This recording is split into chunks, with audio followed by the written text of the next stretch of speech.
St. Cornelius, Pope, Martyr, 252, and St. Cyprian, Bishop, Martyr, 258. Here followeth of St. Cornelius the Pope and Martyr, and first the exposition of his name. And of St. Cyprian. Cornelius is expounded, and is as much to say as, intending in prayer, and the guard, in abiding things outrageous.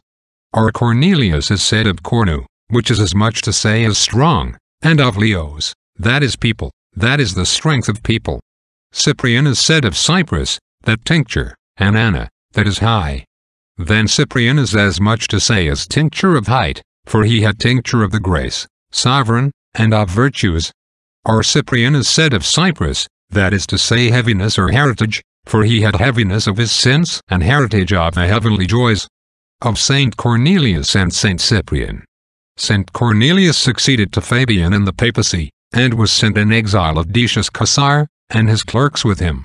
And there received letters of comfort from Cyprian, Bishop of Carthage. And at the last he was brought again from exile and presented to Decius.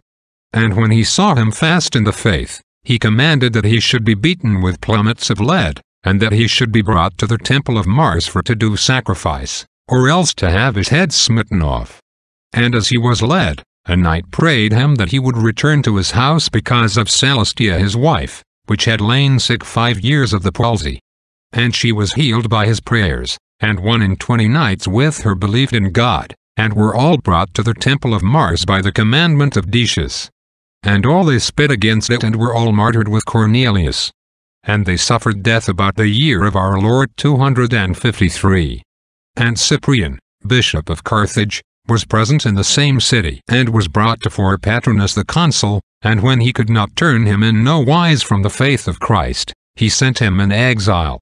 And from thence he was called again Evangeliricus proconsul, which came after Patronus, and received martyrdom by smiting off his head. And when the sentence was given on him, he said, Graces and thankings be given to God.